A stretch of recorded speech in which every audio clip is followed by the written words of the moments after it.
पुढची महत्त्वाची बातमी पाहूया। आताच्या क्षणाची उपमुख्यमंत्री एकनाथ शिंदे हे दिल्लीला रवाना झालेले आहेत। केंद्रीय मंत्रिमंडळाच्या फेरबदला संदर्भातील किंवा त्या पार्श्वभूमीवर एकनाथ शिंदे यांच्या या दिल्ली दौऱ्याला महत्त्व आहे, कारण एकनाथ शिंदे यांच्या शिवसेनेसाठी काही कॅबिनेट मंत्रिपद आणि राज्यमंत्रिपद मिळू शकतात। त्यातही कॅबिनेट मंत्रिपद हे डॉक्टर श्रीकांत शिंदे यांना दिलं जाऊ शकतं अशी चर्चा, आणि त्यातच उपमुख्यमंत्री एकनाथ शिंदे हे दिल्लीला रवाना झालेले आहेत। आपण याबाबत अधिक माहिती घेऊया आमचे प्रतिनिधी विशाल पाटील यांच्याकडून। विशाल, काय अधिक माहिती मिळते एकनाथ शिंदे यांच्या या दिल्ली दौऱ्यासंदर्भात?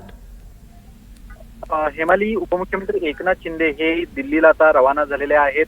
ज्या पद्धतीने आपण जर आज दिवसभर पाहायला गेलं तर सुरुवातीला दिल्लीला जायच्या आधी त्यांनी एक तातडीची बैठक बोलवली होती। या बैठकीमध्ये खासदारांना बोलवण्यात आलं होतं, त्याचसोबत मंत्र्यांनाही बोलवण्यात आलं होतं, आणि या बैठकीमध्ये प्रामुख्यानं चर्चा जी आहे ही केंद्रीय मंत्रिमंडळ विस्ताराच्या अनुषंगानं झालेली आहे। सद्यस्थितीला जी सूत्रांकडनं माहिती मिळते त्यामध्ये एक केंद्रीय मंत्रिपद आणि एक राज्यमंत्रीपद हे केंद्रात मिळू शकतं, आणि प्रामुख्यानं श्रीकांत शिंदे हे कॅबिनेट मंत्री जे आहेत हे त्यांना दिलं जाऊ शकतं अशा पद्धतीची माहिती ही सूत्रांकडनं मिळते। आणि याच सगळ्या बाबतीत चर्चा झाल्यानंतर खासदार सुद्धा या बैठकीला उपस्थित होते। काही खासदार हे त्यांच्यासोबत थेट दिल्लीला आता रवाना सुद्धा झालेले आहेत। त्यामुळे उपमुख्यमंत्री एकनाथ शिंदे दिल्लीत गेल्यानंतर ते अमित शहा यांची सुद्धा भेट घेणार आहेत। या भेटीअंती नेमकं काय ठरतं हे सुद्धा पाहणं अधिक महत्त्वाचं असणार आहे। मात्र सद्यस्थितीला उपमुख्यमंत्री एकनाथ शिंदे हे दिल्लीच्या दिशेनं रवाना झालेले आहेत। हेमाली, नक्की धन्यवाद विशाल, आपण दिलेल्या या माहितीबद्दल।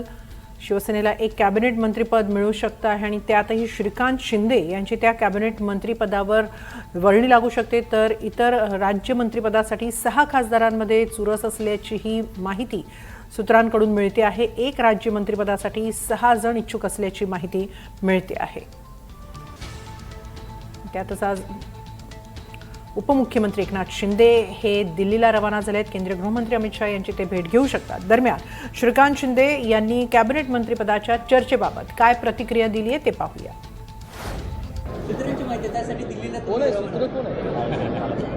अरे या सगळ्या बातम्याच्या आहेत, या सगळ्या पॉलिटिक्समध्ये जर तर प्रेडिक्शन या सगळ्या गोष्टीला काही अर्थ नसतो। जेव्हा ज्या काही गोष्टी होतात, अरे शिंदे साहेबांना खूप काही कामं असतात तिकडे,